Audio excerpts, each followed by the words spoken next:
Hi, it's Gunn-Kelly here, and I'm here to help you work out why your joints are hurting so much.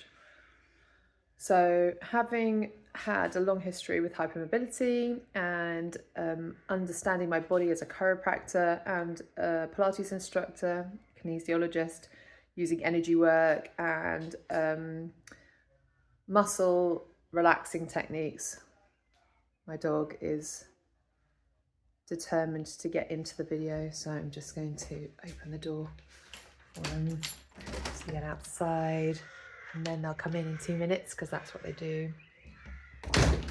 Okay, so bendy bodies, people with sort of highly mobile connective tissue where their joints move excessively, actually stiffen up as you get older, and you think that you're just getting stiffer, but actually what's happening is the protective mechanisms in your body, in your brain, are shortening the muscle tendons around the joints to protect them.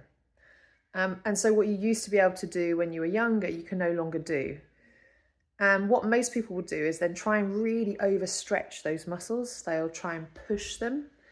And what happens when you push an already tight muscle, or a muscle that's doing a job and it's trying to contract and protect you, is it will stretch for a period of time and then rebound, which is why you feel like you're at a starting point each time you go to do the same stretch. You're like in exactly the same place again. What I would say to you is, when you're doing your stretching, you go up to the point of stretch. You don't go into the stretch. And by that I mean, when you start to feel the stretch, you stop. You stop and you breathe. So you breathe in through your nose and out through your mouth. And at one of these points, when you're breathing out, you'll feel the muscle give, and then you move into the stretch.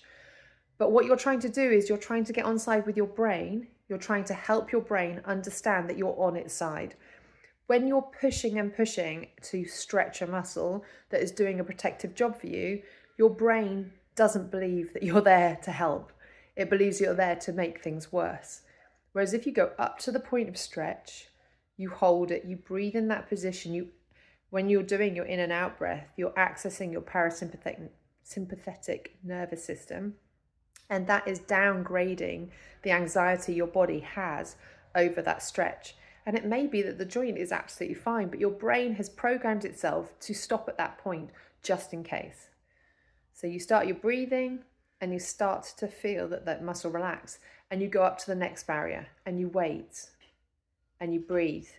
And I'm going to let my dog in again, because this is what he does. He goes out and he forgets that he's just been out, and he comes back in again. So then you repeat the same. So you go up to that point, that barrier, and you breathe at that barrier, and you wait, and then you wait for the give, and you stop stretching when you've reached a barrier and there's no more give. You're breathing and it doesn't change, and then you slowly come back out of the stretch, and then you do repeat on this other side, and then go back and repeat on the same side, and you should feel that your muscle has actually extended and relaxed. It doesn't stop at that same point, that there is, what's the word I'm looking for? You've advanced your movement. There's change. Improvement is the word I'm looking for. There's improvement.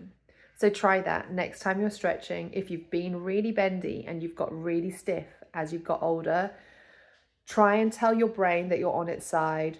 Move up to the point of stretch, breathe, wait for the brain to let you go further, and then keep going up to the next point and the next point until there's no other points, but always with kindness, always with love, never with challenge.